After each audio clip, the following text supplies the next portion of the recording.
That broadcast school has really paid off. And Christian Peck-Dimit. Do you want to keep this job? Shut up, listen, learn.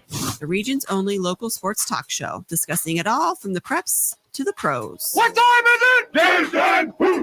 Simulcasting on AM 730 Fox Sports Tri-State, streaming online at nwksradio.net and the Rockingham app. They are everywhere.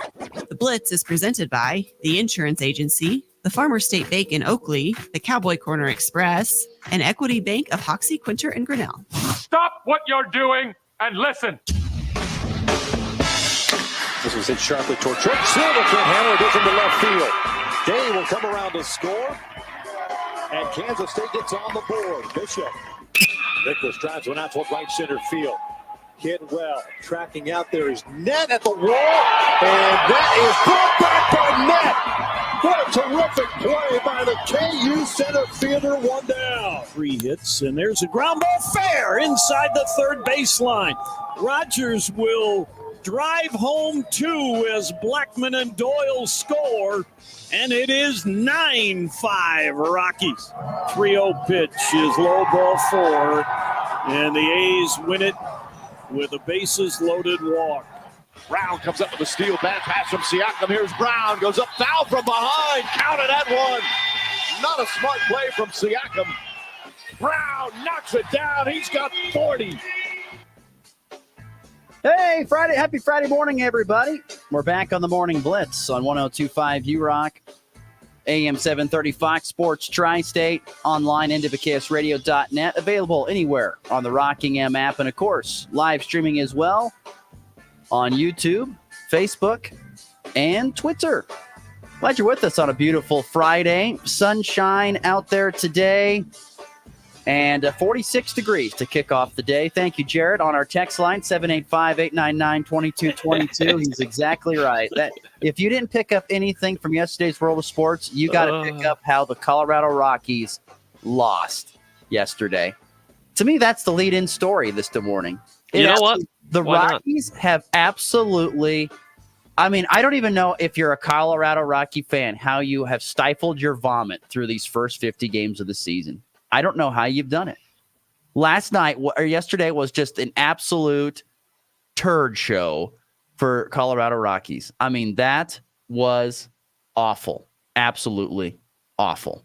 If you don't know, we'll just kick off the show. Good morning. Happy everybody with this. Glad you're with us as always. Yeah, I have to talk about the Colorado Rockies. This was an embarrassment of all the ages. Think about the Rockies in their series against the Oakland Athletics. The Oakland Athletics, they came into this series and they had leads in all 3 games. I believe it's either the 7th or the 8th inning or later. I wrote it down. What was it? They had the lead in the 8th inning or later in all 3 games, but only won one of those games. It was the middle game, 5-4. And guess what? It took extras to win it. Extras last night too. Ryan McMahon with a 2-run bomb. But look, let's just go through this series. I mean, this is what I'm talking about. This is just what's crazy today. But you look at the Rockies, they lose 5-4 in game number 1. They had the lead in the 8th, blew it.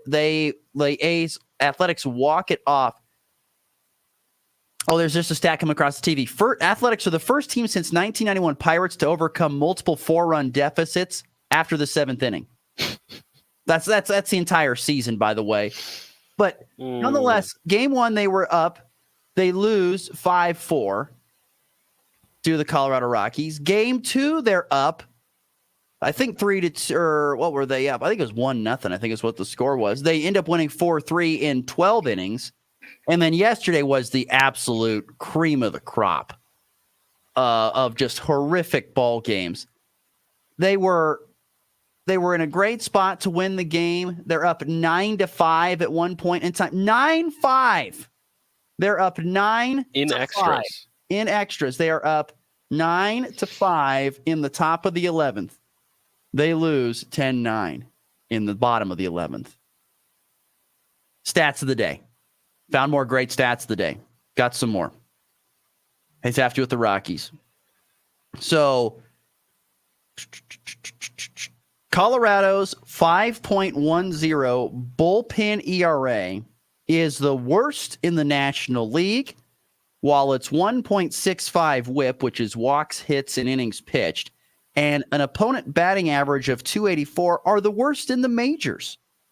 What Rocky relievers are walking 5 batters per 9 innings, the highest walk rate in the majors, while their 7.22 strikeouts per 9 innings is the lowest in the NL. There you go. Some more wonderful stats for this Colorado bullpen, which was terrible. The Rocks bullpen last night, granted, they pitched some extras, so, throw a few more in there. 13 hits in 10 runs.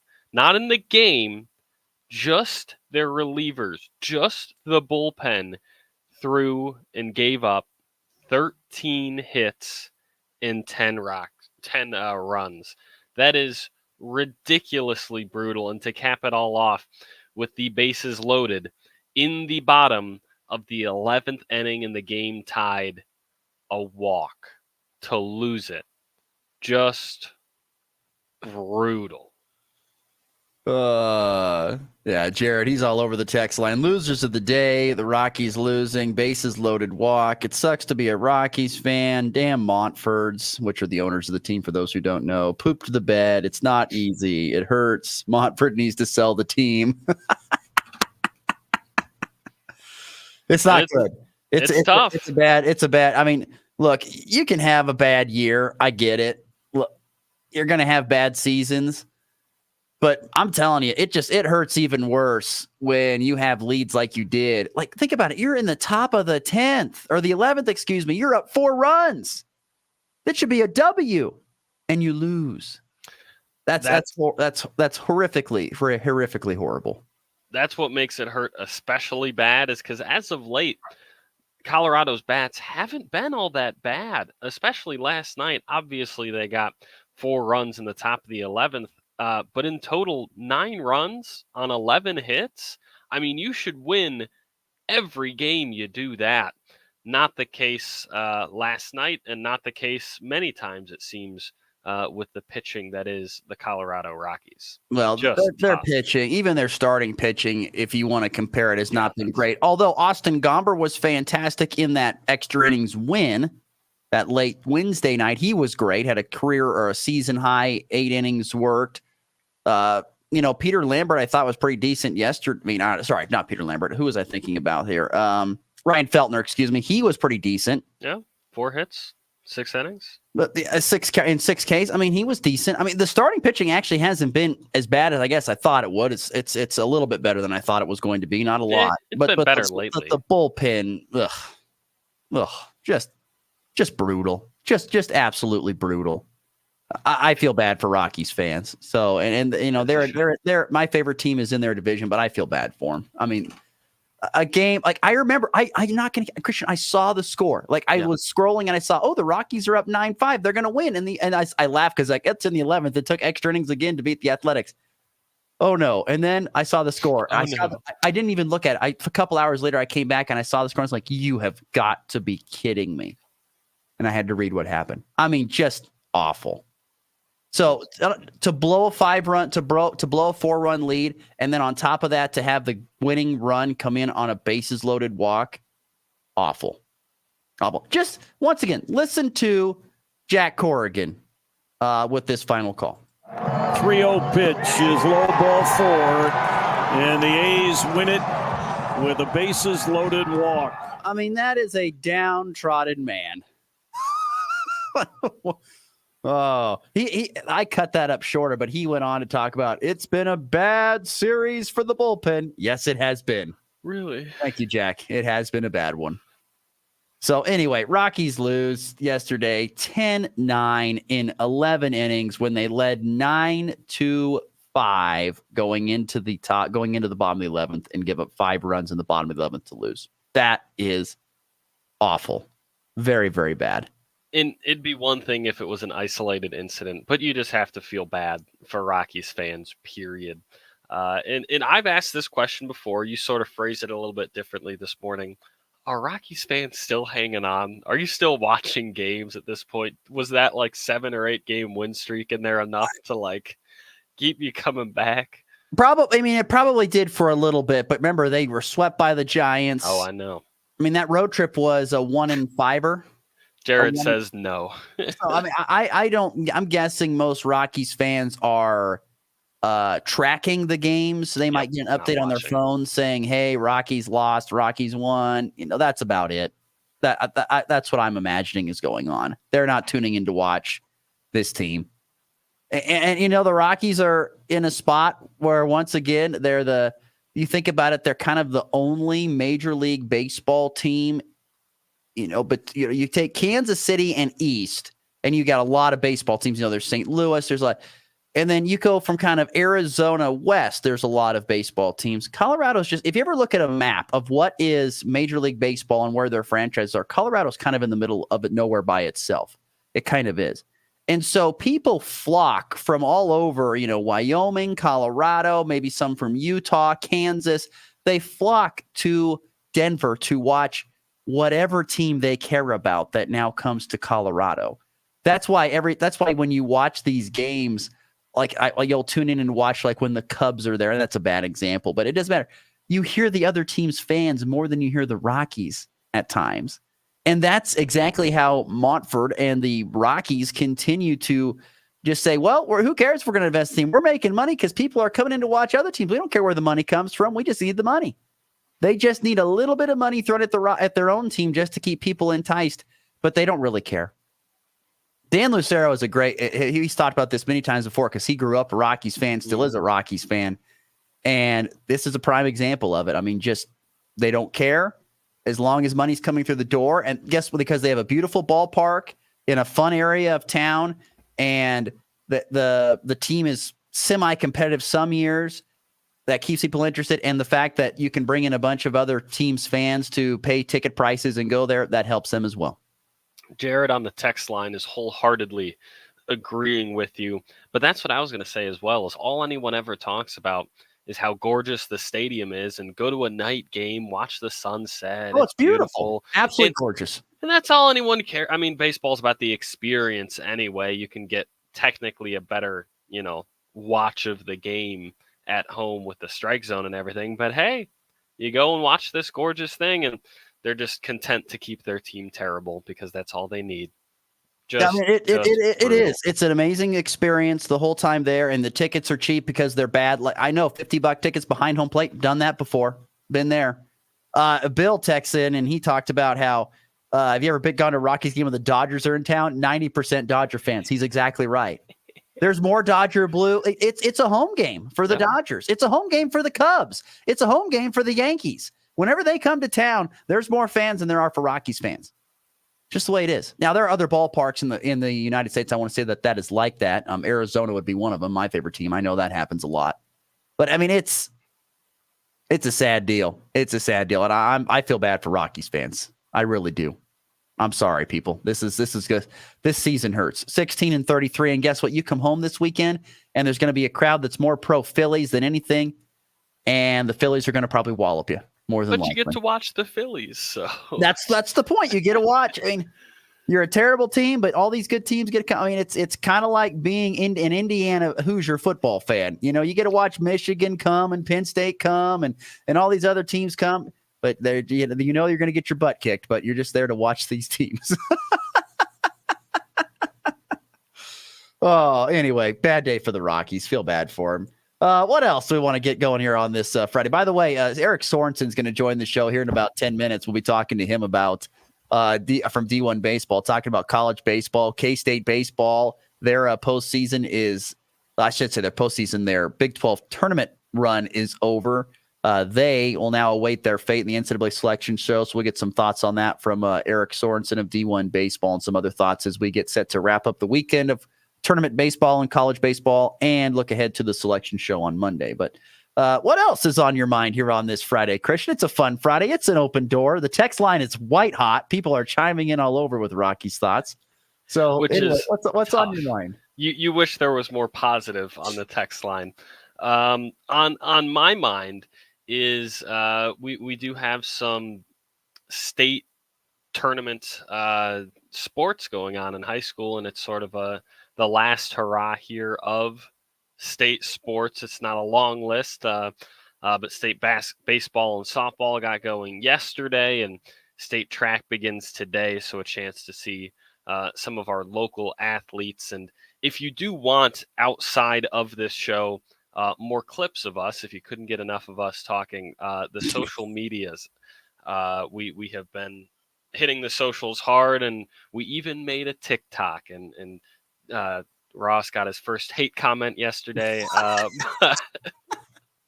I know Coach Dahl, Mikey Dahl, follows the TikTok now, but we've got a TikTok and a YouTube and a Twitter and all the good fun stuff. So make sure to follow us on there, NWKS Sports or Rockingham Media, whatever it might be. Jared wants me to add him on Facebook. I don't know about that. I don't really touch Facebook, to be honest. If the Facebook app gets opened, it's Christian posting something for the NWKS radio page. But make sure to follow us on there. Get all those likes and comments and stuff like that going. And make sure to throw in a nice Ross hate comment in there. Yeah, why not? Throw me under the bus if you want to. I don't care. Anyway, you talked about state baseball and softball. There were a few regional teams that were not GWAC teams. I'm going to call it league teams for our 3A schools that were playing on yesterday. Holcomb did get a win in the first round as the number 1 seed in the girls 3A state softball tournament there in Topeka. They took down Marysville 3-0. They advanced into the semifinals today, where they will take on Silver Lake, who is 23-2. They 10-run ruled Cheney.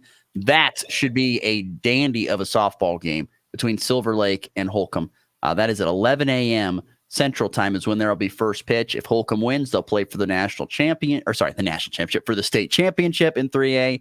If not, they will play for third place if they lose Silver Lake. That probably right there is almost like a state title game between Holcomb and Silver Lake. That should be a really, really good one in the girls class 3A. In class 4A, Scott City was the number 1 seed. They did not last long. They were beat by the 8 seed Andale Garden Plain. 6-3 in 8 innings. They lose. So Scott City's season is over at 19-4, despite being the top seed in the girls 4A softball bracket. That season is done. I do have to give a shout out to, it has nothing to do with Rut, but I've been following along Jackson Snyder, who used to work for us here in Northwest Kansas. He was the voice of the Eagles for a year. And he is now in Salina covering stuff. And he's had quite a fun week already in state baseball, because Salina Central and Salina South baseball both advanced in the 5A state tournament yesterday. Salina Central was 9-18 going into the tournament. They knocked off the defending state champs Bishop Carroll 7-2 to advance into the semifinals. And then Salina South, who was the 7 seed at 15-13, they beat the 2 seed Pittsburgh 5-3. So the 8 and the 7 knock off the 1 and the 2 in the 5A state baseball tournament to advance in the semifinals today. Pretty fascinating story there. So the city of Salina is pretty proud with their 5A baseball going on there at the state tournament. I was going to look up in the 3A, Hoisington Central Plains, who the team that knocked out Holcomb, who was kind of the favorite from the regional that Colby and Goodland were in. They advanced in the semifinals. They beat Sabetha 3-1. They have a very stiff task. They'll have to take on Topeka Hayden in the semifinals this afternoon there in Manhattan at Toynton Family Stadium. So there you go. A little update from state baseball, state softball from yesterday. And of course, we cannot forget, as you mentioned, we are coming to the end of the high school sports season, and track and field gets going today. Actually, let's see here. When is that getting rolling? I think it's here in about 15 minutes. The first events get going. Actually, I think does it start that early? Well, 7:45 Central. So I think we're past that already. We are way past that. Yeah. So 7:45 Central was when the first events for 4A, 5A, and 6A get going. So 4A, 5A, and 6A, I think the 3,200 meter run or the 4x8 meter relay, I think, is the first events that get going today. I think 2 miles the second. Correct me if I'm 2 miles the first. You're okay, right. so that's 4A, 5A, and 6A 2-mile runners were off and running this morning with the nice cool temps at 7:45 Central Time. Those were the first events. There were a lot of field events that get going here about a half hour ago in 4A, 5A, and 6A. but a lot of our 3-2-1A athletes, they will not really begin until 1:15 Central Time today. Once again, 106 events combined from our 15 area kind of schools here in very northwest Kansas. We'll be looking to bring home some hardware. Once again, if you want to follow along, you can do so at heartlandtiming.com. Heartlandtiming.com is where you can go and you can follow along and see as the results. As soon as they're done, they're automatically posted right there on how it all finishes up with prelims and finals and all that stuff. So heartlandtiming.com is the place. If the list I'm looking at is correct, 110 hurdles is the next event after the 2 miles. So that would be Lincoln Cure, who has the best prelim time in the state in 3A. He'd be getting going second there, according to this list here that's got everybody stacked up with those prelim times. Also, I did, by the way, accept a friend request from listener Jared on Facebook. I logged onto my own Facebook. Wiped the dust off the Facebook account. I've got friend requests on here. It gives you the weeks from 33 weeks ago that I'm just now seeing. So it tells you how long. So I apologize. There's a lot of people in here that are Colby listeners or listeners to the show who I know listen in. So I apologize for people want you to be their friend, Christian. They just want you to be a friend. That's all they want. Also, shout out to anyone who is listening that went and followed our socials, because we've gotten like 4 more followers on our TikTok in the last 5 minutes. So thank you for that. There you go. See, follow us on TikTok. We had a great video yesterday about Lincoln Cure that Christian put together. So it was very well done.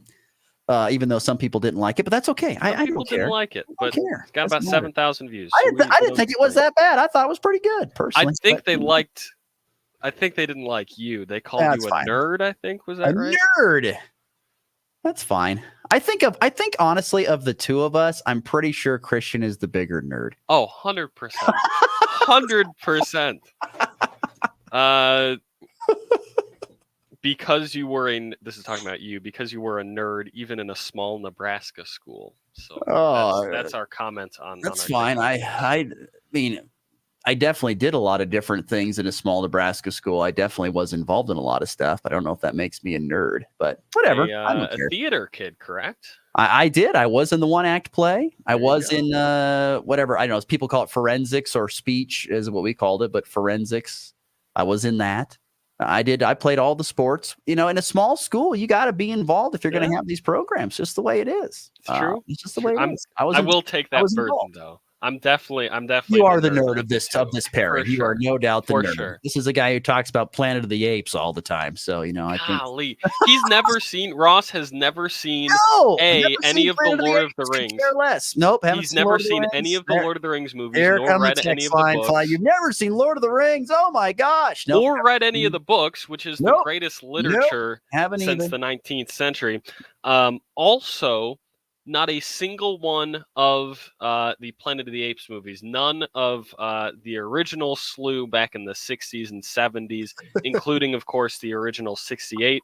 He also has never seen the Andy Serkis ones, which are, of course, critically acclaimed and very well done in the 2010s. There's a new Planet of the Apes movie coming out who does not sponsor us in any way, so I'll end the plug there. Yeah, but great movies, and he's never seen them. Nothing. And could care less. It's okay. It's okay. I don't care. All right. I do care, though, about staying on track, and we've got to get to a break. When we come back, Eric Sorensen of D1 Baseball is going to join us next. We'll talk with him about the college baseball scene as we start to wrap up tournament week, conference tournament week, and head into the bracket reveal on Monday. We'll get to all that next here on the Friday edition of the Morning Blitz. When life spells heartburn, how do you spell relief? ROLAIDS. What about when life spells spicy wings? It's still ROLAIDS. Rolaids, powerful heartburn relief. Use as directed, keep out of reach of children. Summer's here, and so are the deals at Target's Hello Summer Sale. Let's go. Get ready for perfect patio days with up to 30% off outdoor furniture, rugs, and decor. Banana splits for dinner? Yes, please. I love it. Select favorite day ice cream, toppings, and treats are 20% off. And road trip ready summer style is easy to pack with 30% off select swimsuits, tees, and sandals for the whole family. Target's Hello Summer Sale ends Monday. Restrictions apply. I love it. To win in basketball takes a can-do spirit. So shave with Barbasol and inspire your team. Raise that red, white, and blue can and yell, "We can do this." If it doesn't work, you still got a great shave. Barbasol, it's a can of can-do. It's time for a check of the markets with the Anderson Trade Group on the Kansas Farm and Ranch Radio Network. Good morning, this is Kate Thompson with the Anderson Trade Group. Today is Friday, May 24th. And on the overnights last night, July corn traded higher 3/4 at 464 3/4. September up 1/4 at 473 1/2. December up 1/4 at 487, and March corn up 1/4 at 499. July soybeans up 1 3/4 at 1241. August up 3/4 at 1238 1/2. September up 1/2 at 1219 1/2, and November beans down 1/2 at 1215 1/2. July Chicago wheat traded lower 3 3/4 on the overnights at 694 1/4. September down 4 1/4 at 713 3/4. December down 3 3/4 at 734 3/4, and March soft wheat down 3 on the overnights at 750. Kansas City wheat July contract higher 4 1/4 on the overnights at 715. September up 4 at 728 1/2. December up 2 1/4 at 744 3/4, and March hard wheat up 1 at 757 3/4. On the stock market this morning, the Dow up $54 at 39,205. The S&P up 14 at 5,299. NASDAQ up 50 at 18,746. Gold higher $1.90 an ounce at 2,339. Silver up 18 cents an ounce at 30.63. And crude oil down 27 cents an ounce barrel at 76.60. If you have any questions about marketing grain or would like to talk about risk management options, we're here in our Kansas City office, myself, Tom Pluto, Jared Law, or Tyler Dosch at 913-748-3000. The Anderson Trade Group, proud market partners with Kansas Farm and Ranch Radio. Find out more at andersongrain.com. The risk of loss through trading futures and or options is substantial, and each investor and or trader must consider whether this is a suitable investment. Past performance, whether actual or indicated, is not indicative of future results. The Anderson Trade Group has no guarantee that the advice given will result in profitable trades. There are a lot of inconsistencies when growing soybeans. The soil, the weather, the market. You need something you can count on, like Revitech fungicide from BASF. It consistently outyields other fungicides by up to 9.5 bushels per acre, consistently wins in on-farm head-to-head comparisons, and consistently makes for happy farmers. Revitech fungicide. Visit revxfields.com for full results. Always read and follow label directions. Yield data based on summary of 2019 through 2022 RevX field scale demonstration trials. At Case IH, we know you work hard all year to maximize your yield at harvest. And to do that, you need a combine that works as hard as you do. That's why we built the new AF11 with more horsepower, more efficiency, and more capacity than any other combine out there. Plus, built-in automation to harvest more easily than ever before. To do more with every engine hour, you need equipment that's as good as you are. You need the best in your field. Visit your local Case IH dealer for more on the AF11. Don't want to be tied down by a wireless contract? Get the service you deserve with NextTech Wireless Advance Pay. There's no contracts and no credit checks.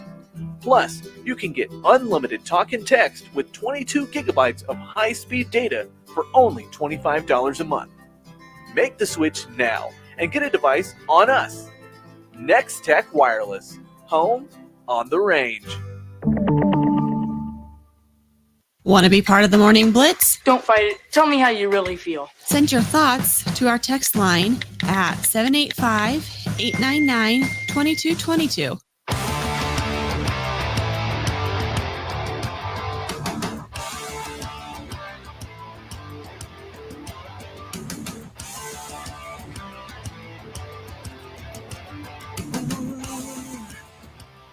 Once again, welcome back to the Morning Blitz here on a Friday morning. Glad you're with us.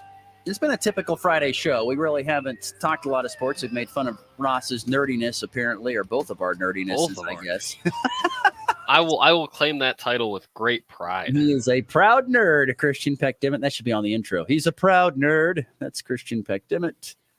Anyway, we will get to Eastern Conference Finals and some thoughts on that as the Celtics went up 2-0 coming up in our next segment. But it's time to talk with our good friend from D1 Baseball, Eric Sorensen. Eric, thank you so much for spending time with us and joining us again. Eric Sorensen of D1 Baseball. He's currently in Arlington, Texas, watching some Big 12 baseball. How they treat you down there in Arlington? Really well. In fact, actually, D1 Baseball got a suite right behind home plate for us to use. So if you're watching the Big 12 tournament on TV on ESPNU right now, you'll see my big bald head behind home plate for a good portion of the day. Be that good or bad, that's where they got me. I was going to ask you what kind of setup you have there, and if you're able to enjoy an adult beverage from time to time. Oh yeah. Well, first off, the regular press box is like 5 stories high up in the air. Luckily, we have this suite that they provided for us, which was nice. But yes, at a certain time, in fact, actually, I get done with this phone call. At a certain time each day, I go and get myself a good IPA and some peanuts and sit in the crowd and down low so I can take pictures if I need to. But yes, I assure you, I take at least one adult beverage per day. Well, I figured it'd be a few more than one, but that's all right. We appreciate you at least taking it easy there, Eric. Yeah, man. I'd say it's been a very interesting Big 12 baseball tournament so far. I actually want to start with Kansas State. Unfortunately, their tournament run came to an end on Thursday. And I think that kind of means that their season is over with. I don't think they're going to make the postseason any further, will they? Well, okay. This is kind of I'll hope to keep this answer short. Last year, they had an RPI of 51. They got eliminated. And then as the week went on and upsets happened in other conference tournaments, their RPI kept dropping very slowly down to like 55 or 56. And they did not get a bid. And if you remember, Coach Hughes was really peeved about it. He let everybody know that his team deserved it. Well, this morning they were number 41 going into the game against TCU. They lost, of course. And then, they dropped down to now 46. So the problem is they don't play any more games if there are a lot of upsets keep happening or teams from the 50s and the low 60s start winning a lot, and they could get supplanted. That could push K-State's RPI below 50. Coach Hughes at the post-game press conference was very adamant. He was like, "Oh yeah, no, we're getting in. Nobody scheduled us aggressively as we did.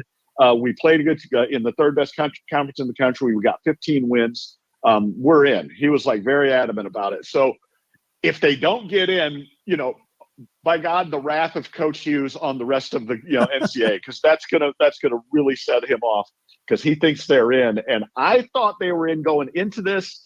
I'm a little shaky about it right now because usually teams in the Big 12, if they get up into the upper 40s and low 50s, they don't get the benefit of the doubt. And so we'll see. I would like to see Coach Hughes and them make it because he really went out and tried to schedule as many tough teams as he could in the non-conference, or as far as the try to go out and get some midweek games against some good competition. So let's see what happens with that. Well, one of the teams that helped eliminate Kansas State was their own team in their own state, which was KU, and Dan Fitzgerald's group. They end up falling in their winner's bracket game. Can you talk about how good Dan Fitzgerald has been for this Kansas program and what he's done in a short time? Well, here's the thing. I personally like Dan a lot. He gave me a bunch of free KU stuff a while back when I went to a KU basketball game at Fog Allen. So he bought my love. I got payola from him. No, he's a great dude, and he's well respected. This is his second year there, and he had a really tough situation when he came in this year or last year. I think they won 25 games and only won 8 games in the Big 12. But this year, 15-15 in the Big 12. Now, overall, they're 30-22, and their RPI is in the low 70s. So if they don't come back, like gangbusters and win this conference tournament, they're probably not going to go to the NCAA tournament. But Dan has done such a good job. Getting to 30 wins is a pretty good milestone, and keeping some of the recruits and some of the players that he had coming back this year was really good for them. And I think he's kind of been a steadying force for that KU program. He might not have accomplished what he wanted to this year if, again, unless they come back and win this whole thing, which would be unlikely, but would be great. I just think that he's done a really good job. I don't know what kind of grade he'll give himself, but he's a good man and a good job and a good coach doing a good job. I think people respect Dan a lot just around the country from all the years that he's been an assistant at Dallas Baptist, at Creighton, and at LSU before he took over the Kansas job. We're visiting with Eric Sorensen of D1 Baseball. He's down covering the Big 12 baseball tournament. I tell you, one thing that stood out to me watching all the baseball I have this week, it's one of my favorite weeks, is that I'm telling you, you don't want to be a high seed. I mean, all the top 4 seeds in the SEC went down. You don't want to be a high seed in this baseball tournament. What does that say? Well, here's the thing about that, Ross, and I'm very passionate about this. I think the SEC tournament is just it's really it's become such a bad thing, because I think what happens is now teams that are at the top of the SEC, I mean, their postseason fate is all set. I mean, they're Tennessee, Kentucky, Arkansas, Texas A&M, Georgia. All those teams are in the top 8. They're going to be national seeds. They're going to play at home. I think they just don't care that much if they lose this early this week, because they'll just say, okay, now we're going to go home and rest for a few days and not have our pitching staff taxed out. So that's why you see teams that are 13 and 17 like Vanderbilt and LSU all of a sudden win big games against teams with great RPIs, and their RPI just goes up exponentially. So yeah, I think that's part of it though, Ross. I think it's just a thing of, you know what, this SEC tournament doesn't mean a lot to us because we've got our fate sealed already. Not to say they're not trying, to win a game, but it's a psychological thing, man. No, you're exactly right. They already know where they're going, and they know what's more important is after this tournament. So I totally get that. But it also kind of really screws teams that are fighting for their postseason lives, especially in other conferences. That really makes it hard. Teams from the Big 12, like Kansas State, and teams from the Pac-12 that are fighting to get into the postseason tournament, because these SC teams are going to beat these other SC teams with higher RPIs, and that's going to get them in the tournament more than likely. Yeah. I mean, you're exactly, you hit the nail on the head. I'm looking at, again, like you just mentioned, I'm looking at K-State especially, even Texas a little bit. They've fallen down to 47 in the RPI, but I think they're in. But Kansas State, like Oregon at number 50, is a really good team, and they're in the rankings, but their RPI is not great. We talk also about California is another one I looked at. Their RPI is in the low 60s. They're a really good team with a lot of talent. But yeah, these teams like LSU, for instance, that's my alma mater, and I can smack them around because they are. They had really just underachieved a lot this year. I mean, losing a midweek game to a team like Southern, I don't see how that even happens. And then all of a sudden they get in the SEC tournament and what have they beaten? Georgia and Kentucky and blew them out. I mean, these are games that it just didn't look like the other team bothered to wear gloves or a helmet, up to the plate. So, and all of a sudden they get the benefit of that. And so, yeah, I agree. I think that's one of the things I really dislike about the RPI and how it favors certain areas of the country. And the old saying, a rising tide lifts all boats. Well, it kind of lifts all the crappy ones too. It'll lift, get an RPI like Auburn, for instance. They finished 8-22 in the SEC. Their RPI is at number 48 right now. So they're not going to make it, but you could have an argument there. No, you're right. Yeah, it's tough. It's tough for them, especially the mid-majors and the West Coast teams. D1 Baseball's Eric Sorensen's our guest, talking college baseball here on the Blitz this morning. You bring up some great points about that, about the RPI. If there was another way, is there a better way, in your opinion, to go about trying to figure out who makes the postseason? I even read an article somewhere where someone was talking about how they should do their records against teams that are, that are like quad 1, quad 2, almost like college basketball does to an extent. What do you think about that? Yeah, there's a lot of things you can do. I think when you get with teams, let's just pull an example out like Xavier right now in the Big East. They've got a lot of teams in their conference they can't help, but they have to play, or UC Santa Barbara. They're playing for a home regional right now because they're at number 10 in the RPI, but they got UC Riverside this weekend, and UC Riverside's RPI is like 270. So my thought on that is always kind of like, okay, when it comes to the best 20 or 25 games that you played, how did you do? Like, I wish they would throw out some of these, not throw out, but it just, come with some metric that ignores some of the teams and conferences that are so bad RPI that the other team, like the team like Santa Barbara or Xavier, they can't help that they get dragged down. Even if they win, their RPI is going to drop when some of their conference teams are in the 200s and 250s range. So, yeah, I wish that would happen. I do, obviously. There's some eggheads out there that's got to figure out a Ken Palm type of thing where, you take into factors like weekend games over midweek games, injuries, pitching matchups, that kind of stuff. I think that would certainly help. I'm not smart enough to come up with it. I asked some of these eggheads out there to help me out on that, but there's got to be a better way, because this RPI with, it's a basketball formula that was forced onto our sport, and it's just not good for the game. And it's certainly not good for kind of teams that are geographically isolated, and West Coast teams and teams in the North too, that can't help but play bad teams in midweek and some of their lower teams in their conferences. Absolutely. Eric Sorensen of D1 Baseball. We're gonna know on Monday who made the postseason, and know what that postseason bracket looks like. In your experience of covering college baseball, what are kind of the line? The top 16 seeds get to host. The top 8s, of course, could probably get super regionals if they win their regional, obviously.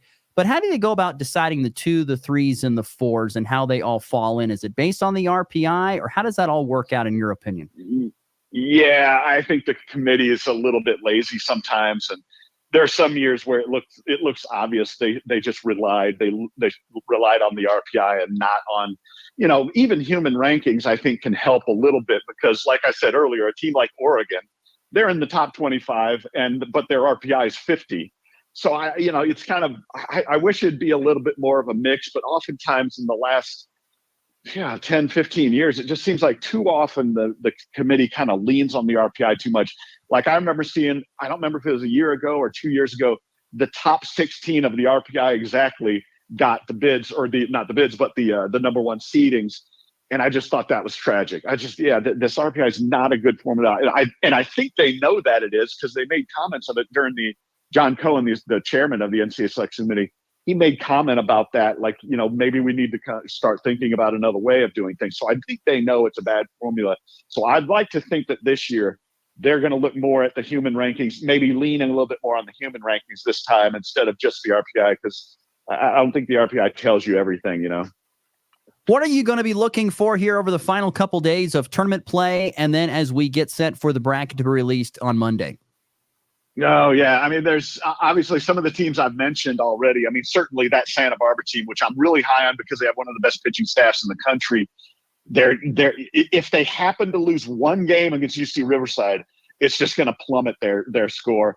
And I'm kind of still looking at those teams, the teams I mentioned that went 13-17 in the SEC, South Carolina, Alabama, LSU, Vanderbilt.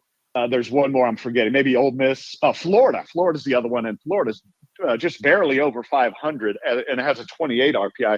So I'm kind of looking at those thinking, all right, I don't think all 5 of those teams are going to get into the NCAA tournament. I just think that they're going to look at that, and one or two of these teams are probably going to go by the wayside. I wish all of them were, because Ross, as you know, I've said all along, I'm a hard ass when it comes to in conference play. If you don't have a winning record, you don't belong in. But I'm not on the committee, so I can't help you with that. But that's kind of the thing I'm looking for. I'm looking for some of these teams that are going to have to win some games here at the end. And I'm looking at those 5 from the SEC, seeing how they do and what the committee does about putting them in or leaving them out. I think we got to start a petition, Eric. We got to get you on that committee. Petition Sorensen for committee. Well, I've offered to be the commissioner of college baseball, but nobody's signed that memo yet. So I guess I can't do that. Send the petition our way. We'll put you on we'll get you on there, buddy. Well, let's get back to the games. Thanks again for squeezing in some time with us. I hope we get to talk next week after the brackets are revealed. Yeah, man. Let's do it. Thanks, Ross. Appreciate it. Great stuff again there from Eric Sorensen. Always love having him on the program. Boy, he brings up some great points, and it is going to be intriguing to see how, like you said, he brought up an interesting point talking about the SEC and how, during the SEC, if you watch in the SEC baseball tournament this week, you'll watch some of it and you'll see during it that that they're like promoting, it's the number one conference in baseball. All teams are certain RPIs. This are this RPI and higher. They're trying so hard to put every single team in the tournament, which would be like almost 14 that are actually that are on the bubble or that are in or on the bubble. It would be ridiculous. It would honestly, he made up the point about Florida having a losing conference record, making the postseason. That would make me absolutely sick.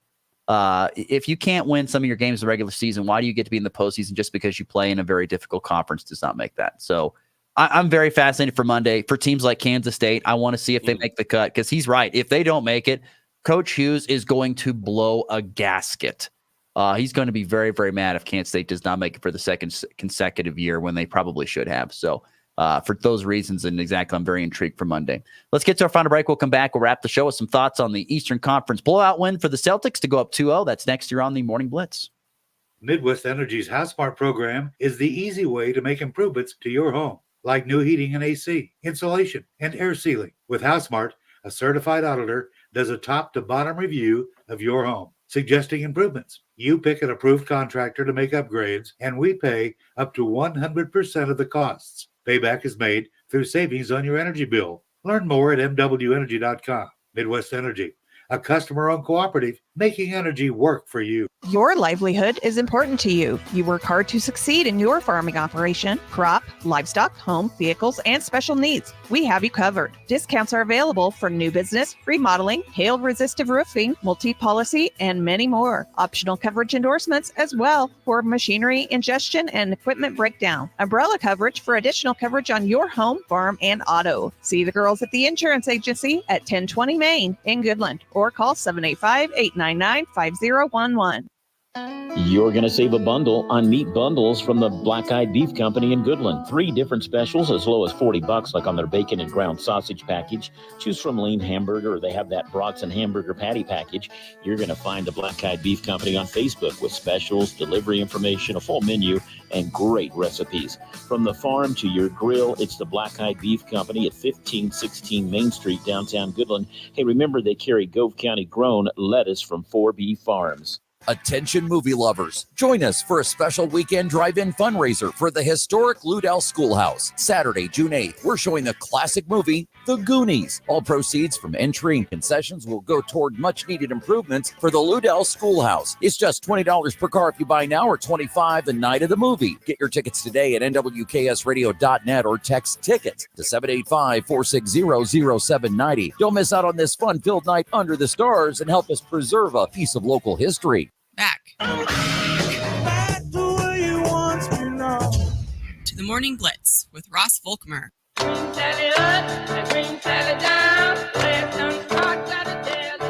Last night, a convincing win for the Celtics in Game 2 of the Eastern Conference Finals. Jaylen Brown puts up a 40-burger. Tyrese Halliburton can't finish the game on the Pacers side. It's looking like a sweep, but I think it's going to be 5 games. 5 games, baby. Just if nothing else, so that my initial prediction can stay correct. It's one of those things where the Celtics are just that good. They should kill the Pacers in rebounding. They were only a +3. They still won the rebounding battle, but only by 3. Should have been more. They had their best player, Jason Tatum, with just 23 points, shot a tour date from 3. He has made more than 2 threes in a playoff game 1 time this postseason. They've played, let's do some quick math, 9 postseason games, and he has made more than 2 threes 1 time with the volume he shoots. That's terrible. And you know what? It just doesn't matter, because Jaylen Brown gets aggressive. He drops 40. Peyton Pritchard has 12 off the bench. Drew Holiday only misses 1 shot all night. Derek White is Derek White and had 23 very efficiently. It's just crazy. This team is very, very good. It's their length in their athleticism all across the board that allows them to get the rebounds they do, share the basketball the way they do. 10 assists for Drew Holiday last night. 3 different starters for Boston. That's Jason Tatum, Drew Holiday, and Derek White. Each had at least 5 assists. At least 5. That's wild. Meanwhile, on the Pacers side, it was Pascal Siakam who did most of the heavy lifting. He missed just 4 shots last night, 13 of 17. I think I missed more than 4 shots watching that game. He was great, but when you only get 10 from Tyrese, who can't finish the game, he was out with that left hamstring, an issue that's sort of been dogging him this whole year. I think he missed 10 or 12 games in January with it, and it's sort of stuck around and hampered his play down the stretch of the season. I just think that this Pacers team needs to click basically everywhere to get a win on the Celtics. You can't turn the ball over 16 times. You can't lose the rebounding battle. You can't shoot even 38% from three, which is a very good number. But you only shot 29 of them. You need to shoot more and make more and you don't have to be perfect, but you have to be very, very, very good to beat this Celtics team. Do the Mavs go up 2-0 tonight? I think the T-Wolves settle into the series and even it up. We'll find out this evening. Once again, that T-Wolves Mavericks game 2 tonight from Minnesota. A 3-run walk-off home run. A game-winning walk-off with a walk-off. His second walk-off hit of the season. In walk-off fashion, that baby's gone. Yesterday it became official that all Power 5 conferences have decided to bite the bullet and pay student athletes going forward. There's a great article on The Athletic talking about it's going to usher in a new era of uncertainty, but here's what won't happen. Fans won't stop watching college football. The athletes' academic experience will not be impacted. NIL collectives will not go away. NCAA is still not going to stop getting sued. And people will still not stop complaining about the state of things. No, those are all facts, according to The Athletic. We're going to dive more into this next week, that's for sure. I think some of those are facts. Some of those are things we want to happen. Oh, there's some stuff I would love to see happen, but that ain't happening. So it's just the way it's going to be. There's a long list. It's a good article on The Athletic. You should check it out. Also, I saw a picture from State Track. It's so weird to see Cessa Stadium with the one side of the grandstands not be there. It's really a unique look. But I do think in the long run, when they get they're going to do like a half a bowl, like a horseshoe type of look. I think they're going to get that put together at some point in time in the next couple of years. I think that's going to look really nice for the State Track meet going forward, but it does look weird without the grandstand. Make sure you follow along heartlandtiming.com all weekend long to follow along with your favorite area athletes to see how they do in the State Track meet. We don't have a show on Monday because it's Memorial Day. We'll recap it all on Tuesday. So have a great, safe, fun Memorial Day weekend. We'll see you back here on this upcoming Tuesday. For Christian, I'm Ross. Thanks for listening. It's been the